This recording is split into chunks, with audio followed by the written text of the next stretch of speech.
Salam müəllimlər, hər vaxtınız xeyir olsun. Dərsimiz 6-cı sinifin 3-cü mövzusu olan divər əşyalarının bərkidilməsi, bərkitmə yerinin təmiri, texnologiyası mövzusudur. İlk öncə gəlirik interyer nədir? İnteryerdə hansı əşyalar quraşdırılır? Bu əşyalar harda quraşdırıla bilər? Bunlara açıqlıq gətirməyə. Kitab, suvenir, çiçək, şəkil, çərçivələr interyerdə öz yerini tutmalıdır. Bəs interyer nədir? Interyer binanın daxili görünüşüdür. Həm də ona testlərdə mənzilin daxili tərtibatı da deyilə bilər. Yəni hər ikisini də görsəz, ikisi də eyni mənanı verir. Yəni interyerin açıqlamasıdır. Daha sonra otaqda divarlardan güzgülər, rəflər, rəsim, pərdə, karniz və digər əşyalar asıla bilər. Bu hər birimizə məlumdur. Bəs interyerdə əlavə əşyalar hara qoyula bilər? Əlavə əşyalar həm divara, həm yerə və tavana da quraşdırıla bilər. Deməli, bu əşyalar yerə qoyula bilər, divara və tavana quraşdırıla bilər. Bəs bu interyerin, əşyaların bərkidilməsində belə deyək, hansı tələblər gözlənilməlidir? Burada iki tələb var. Birincisi, bərkidilmə yerinin seçilməsinin məqsədə uyğunluğu, ikincisi isə bərkidilən əşyanın təyinatından və bərkitmə üsulunun seçilməsindən asılı olaraq bərkitmənin etibarlılığı. Deməli, iki üsul oldu. Birincisi, bərkitmə yerinin seçilməsinin məqsədə uyğunluğu, ikincisi isə bərkidilən əşyanın təyinatından və bərkitmə üsulunun seçilməsindən asılı olaraq, belə qısaca desək, bərkitmənin etibarlılığı. Yəni, bu yaxşı çəkə bilmədim. Yəni, bu hissələr əsas hissələrdəndir. Daha sonra, burada verir müəllimlər, bərkitmənin üsulları var. Hansı üsullardır? İndi onlara baxacağıq. Divar rəflərinin bərkidilmə üsulları bu ilmiqə düşmüş bir hissədir. Hansı hissə? İndi onda sizə deyəcəm. Xüsusi bərkidicilərin köməyi ilə bərkitmək olar. Üsullar desə müəllimlər, iki üsul deyirik.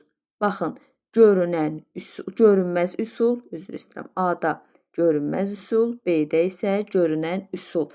Baxın, bərkitmə üsulu deyəndə dedik, görünən üsul, görünməz üsul. Görünməz üsul daxili mil, yəni bu hissələr, bunlar daxili mildir, görünmür. Görünən üsul isə Kronşteynlər nəzərdə tutulur. Kronşteyn nədir? Divara bərkidilmiş atlıq dayaq. Həqiqətən də baxırıq. Divara bərkidilmiş bir atlıq dayaqdır. Üzərində də hər hansısa bir əşyanı taxta qoyur, onun üzərində də bir əşyanı bərkitmək olar. Daha sonra burada nə var? Burada isə, baxın, burada isə artıq hansı ki, burada deyir görünən Kronşteynlər, görünən üsulda.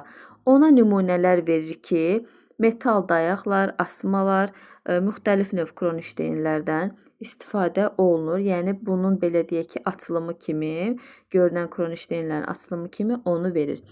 Bəs burada bizdən soruşsa ki, görünən üsulla bərkitmə vasitələri hansıdır? Baxın, bu artıq vasitələrdir. Hansıdır? Vasitələr isə metal asma, metal Kronşteyn, metal asma və metal asma dayaqlar. Baxın, həmin bu hissə bu ilmiqə düşən hissə idi və vermişdi ki, şəkildə görünən üsul hansına aiddir? Yəni, hansılardır? Metal asmalar, yoxsa metal asma dayaq, yoxsa metal Kronşteynlər? Təbii ki, cavab isə metal asmalar idi. Şəklini verib, variantlarda isə bunu bizdən tələb etmişdi. Deməli, əşyanın görünən üsulla bərkitmə vasitələri desə, bizdən soruşsa ki, bərkitmə vasitələri nədir? Deyirik, metal Kronşteyn, metal asma və metal asma dayaq. Daha sonra burada nə var müəllimlər? Sonra sizə nəyə deyəcəm? İnteryerdə əşyaların bərkidilməsi üçün müxtəlif materiallardan, məsələn, plastik və metaldan hazırlanmış dübellərdən istifadə olunur. Məsələndir, yəni dübellər taxtadan da ola bilər.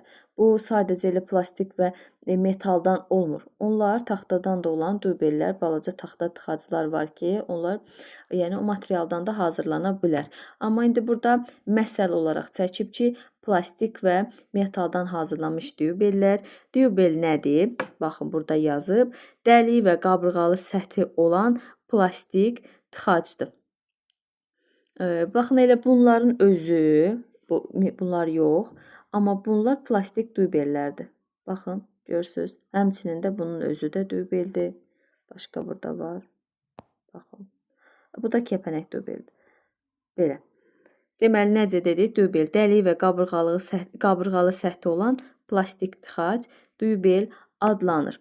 Daha sonra şuruplar, özünə yif kəsən şuruplar, müxtəlif quruluşlu ankerlər vasitəsilə də həmin bu bərkitməni yerinə yetirmək olar. Bəs bərkidici vasitələr desə, müəllimlər, bərkidici vasitələr desə, baxın, bunları nəzərdə tutur. Adi dübel, sonra şəkillərlə də yadda saxlamağa çalışın. Şuruplar, özünə yif kəsən şuruplar, kəpənək dübeli, ankerlər və montaj şurupları bərkidici vasitələrdir. İndi bir dənə ümumiləşdirmə edək. Desə ki, görün, belə deyək, bərkitmə üsulları hansılardır? Bərkitmə üsulları iki üsuldur. Görünməz üsul, daxili mil, görünən üsul, Kronşteynlər. Bəs görünən üsulda bu Kronşteynlərə nəyi məsəl göstərə bilərik? Onda deyirik ki, metal, belə deyək, metal asmalar, metal asma dayaq, metal Kronşteynlərin ilə özünü nümunə kimi göstərmək olar. Daha sonra, bəs bizdən soruşsa ki,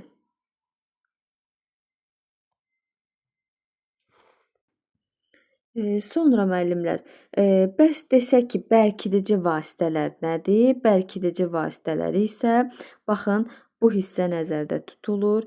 Adi dübel, mismar dübeli, kəpənək dübeli, özünə yif kəsən şuruplar, ankerlər, montaj şurupları, bunlar isə bərkidici vasitələr.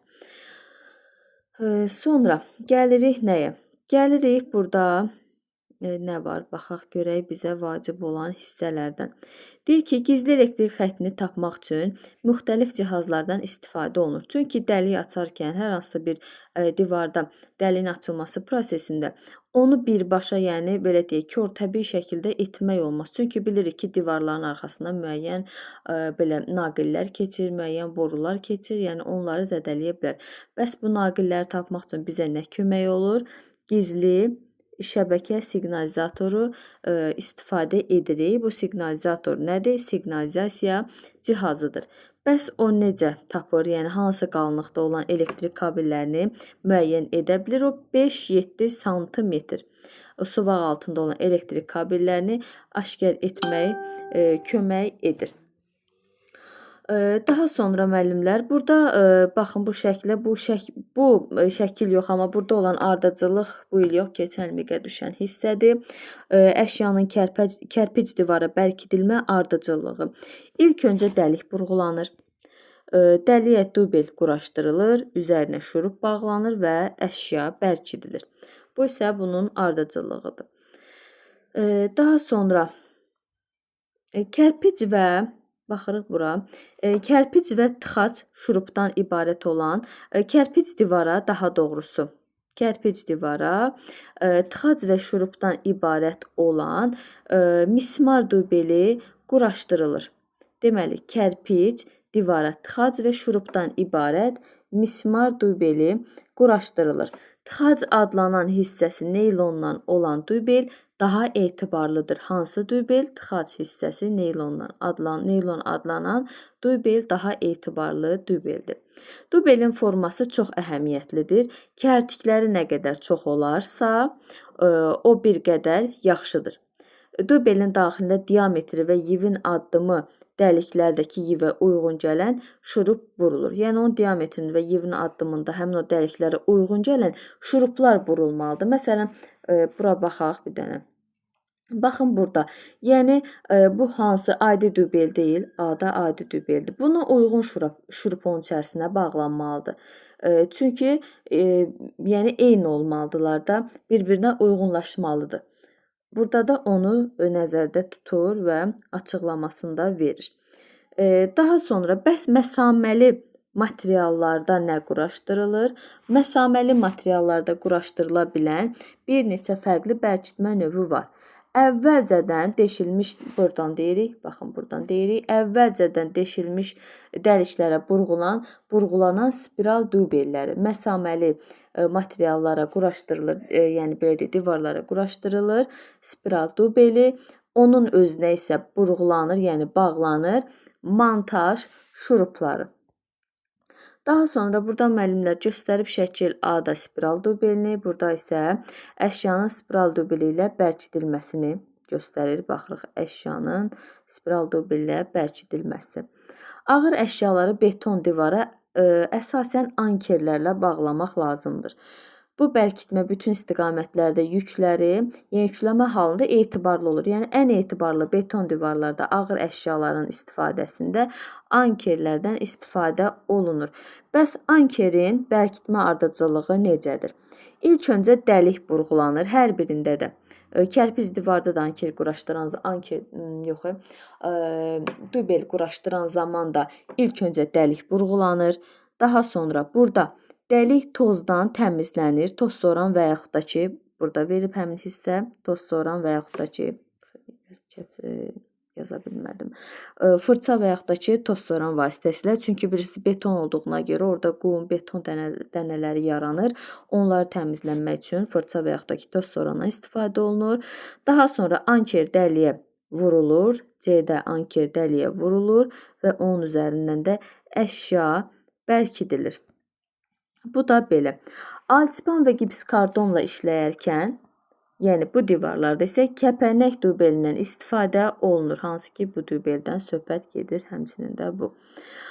Bəs həmin bu dubeldə nə var? Bu dubeldə onun dəliyə düşməsinə mane olan xüsusi kənarlara malikdir. Hansıdır kənarları? Dayandırıcı kənar, baxırıq, dayandırıcı kənarları var və uzunna bığcıqları, baxırıq, uzunna olan bığcıqları, bu isə onun bığcıqlarıdır, bu hissələri sistemin dönməsinə mane olur. Yəni bu sistemin öz başına dönməsinə mane olur.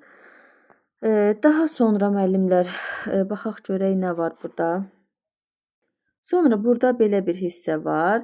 Əşyanın bərkidilmə üsulu nədən asılıdır? Əşyanın bərkidilmə üsulu onun çəkisindən və divarın materialından asılı olaraq dəyişir. Deməli, əşyanın bərkidilmə üsulu soruşuramsa, deyirik çəkisi və divarın materialından asılıdır. Taxta divara mismar vurmaq, şurup vurmaq asandır. Yalnız əvvəlcə deyir, neynir? Orada nişanlamaq lazımdır biz vasitəsilə. Mən həmişə müəllimlərə deyirəm ki, hansı bir əməliyyat olur olsun, ilk öncə orada nişanlama əməliyyatı mütləq ki olur. Daha sonra kərpic və ya beton divarda ucluğu möhkəm ərintidən hazırlanmış spiral, yəni bu belə deyim də, dreldən istifadə olunur. Yəni spiral şəkilli burğusu olan drellərlə deşik açmaq olar. Hansında? Kərpic və beton divarlarda. Bəs burğu olmadıqda nədən istifadə edirik? Burğu olmadıqda isə həmin bu deşiyi açmaq üçün deşiyi açan və yaxud da ki, şilyanburdan istifadə olunur. Deməli, A deşiyi açan, B isə şilyanburdur. Daha sonra burada bir şey də deyəcəydim. Deməli, şilyanbur nədir? Şilyanbur isə kərpic və beton divarlarda deşik açmaq üçün istifadə edilən bir alətdir. Sonra müəllimlər, indi burada, baxın, burada bir məqam var. Həmin bu deşik açan və yaxud da ki, şilyanburla deşiyin açılmasının ardıcıllıq kimi öyrənməlisiniz. Belə öyrənməyiniz daha məsləhətlidir. Nə deyir? Deyir ki, aləti divara perpendikulyar tuturuq. Yəni, bu özü təkcə bir miq sualda ola bilər. Deyər ki, şilyanbur və yaxud da ki, deşik açan divara hansı istiqamətdə tutulur? Paralel, perpendikulyar, düz, nə bilim, əyri, yandan, soldan, sağdan. Yəni, hər cür buradan, belə deyim, test çıxarmaq olar. Biz də necə öyrənirik? Perpendikulyar tutulur. Əvvəlcə zəif, sonra isə getdikcə güclü zərbələr vururuq. Hər zərbədən sonra deşiyi açan və yaxud da ki, şilyambur öz oxu ətrafında kiçik bucaqlar altında fırlanır. Yəni fırlanaraq orada sanki bir deşiyi açmaq üçün artıq başlayır ki, orada o deşiyi açsın. Sonra bu alınan deşiyə dubel quraşdırılır. Baxın, dubelin quraşdırılmasında da, ankerin quraşdırılmasında da necə dedik? Dedik, ilk öncə orada deşiyi açırıq, sonra anker və yaxud da ki, dubel quraşdırırıq. Eyni də burada. Deşiyi açdıq, alınan deşiyə dubel vurduq. Bu məqsədlə təxminən, baxın, deyir, deşiyin diametrindən 1-2 mm böyük olan taxta tıxacdan da istifadə etmək olar. Yəni, burada dubel olmasa, taxta tıxacdan da istifadə etmək olar. Amma bu zaman o deşiyin diametrindən 1-2 mm böyük olmalıdır. Və vurulmuş tıxac divardan kənara çıxmamalıdır. Baxın, çünki bu sadəcə o dəliyin içərisini doldurmaq üçün istifadə olunan bir tıxacdır. Yəni, bunun kənara çıxması bizə lazım deyil. Sadəcə o əşyanı o divarda tam saxlamaq üçün istifadə olunan bir vasitədir. İndi burada kənara çıxan nə olacaq? Tıxacın diametrinə və uzunluğuna uyğun şurup vurulur. Bəli, bilirik ki, deməli, dubel quraşdırılsa, dubelin üzərinə nə quraşdırırdıq? Şurup. Düzdür? Burada da deyir ki, indi burada tıxac deyir. Amma belə deyək də, tıxac da ola bilər, dubel də ola bilər. Amma indi burada tıxacdan söhbət gedir. Deyir, tıxacın diametrinə və uzunluğuna uyğun olaraq şurup vurulur və bərkidilir. Şurup divarın səthindən amma 2-3 mm qabağa çıxmalıdır. Nəyə görə? Çünki şurupu vurandan sonra əşyanı onun üzərindən asacaq da, düzdür. O qabağa çıxmasa, yəni biz onu orada belə deyək, biz özümüz nəsə saat vurmaq istəyəndə divara, nəsə bir əşya vurmaq istəyəndə, tablo vurmaq istəyəndə mismarı biraz, indi mismar, şurup fərq eləmir. Nəsə vuranda bir balaca onda çıxıntı qalır ki, yəni bu əşyanı onun üzərindən asa bilək. Bizim də əsas məqsədimiz odur ki, ondan belə deyək də, bərkidici kimi istifadə etmək. Burada da nədən istifadə olunur? Şurupdan. Şurupu həmin o tıxaca bərkidir və o 2-3 mm qabağa çıxır. Önə çıxır ki, əşyanı rahatlıqla onun üzərində, belə deyək, bərkidə bilək. Daha sonra təmir zamanı köhnə tıxac və şuruplar diametri əvvəlkindən bir qədər böyük olanla əvəz olunmalıdır. Bunu biz 5-ci sinifdə də keçmişdik. Hansı ki, deyirdik, furniturlarda köhnələrsə onları dəyişən zaman deyirdik, bir qədər böyüklə əvəz edirik. Alsaq yaxşı olar, amma almasaq da diametrini əvvəlkindən bir qədər böyüklə əvəz etmək lazımdır. Burada da eyni onu deyir. Daha sonra burada təhlükəsizlik qaydaları var. Deşik açan və şilyamburla işləyərkən mütləq əlcək və qoruyucu eynəkdən istifadə edirik. Yalnız yararlı əşyalardan istifadə edin. Elektrik direli ilə işləyərkən diqqətli olun. Direli yalnız bir nöqtədə, işlətdiyiniz nöqtədə sabit saxlamağa çalışın. Əgər hündür divarlarda deşik açmaq lazımdırsa, möhkəmliyinə və etibarlılığına əmin olduğunuz stul, kətil və yaxud da ki, nərdivandan istifadə edə bilərsiniz. Belə müəllimlər, deməli, burada əsas məqamlar nə oldu? Bərkitmə üsulu, bərkidici vasitələr və sonra nə qaldı sizə demədiyim? Baxın bir dəqiqə. Qoyun bir dəqiqə baxım. Bir şey qaldı mı? Xeyr, bərkitmə üsullarını dedik. 2 üsul var. Sonra həmin bu hansı vasitələrdən istifadə olunur? Vasitələri, bərkitmə vasitələrini dedik. Bərkidici vasitələrin özünü də dedik. Siqnalizatoru dedik. Və başqa da bir şey qalmadı müəllimlər. Bir də bu şəkillərə, baxın, burada göstərdiyim şəkillərə mütləq ki, hamısına yaxşı baxın. Çünki dediyim kimi bu ilmiqə düşmüş bir hissədir. Hansının nə üçün istifadə olunduğunu, hansının üsul, hansının vasitə olduğunu, aşağıda yazılan bu sözləri də səthi yanaşmayın. Çünki bu ildə miqdə bu formada bir suallar düşmüşdü. Yəni aşağı hissədə verilən sualların mənasını istəmişdi bizdən. Yəni belə müəllimlər. İnşallah hər birinizə uğurlu olar.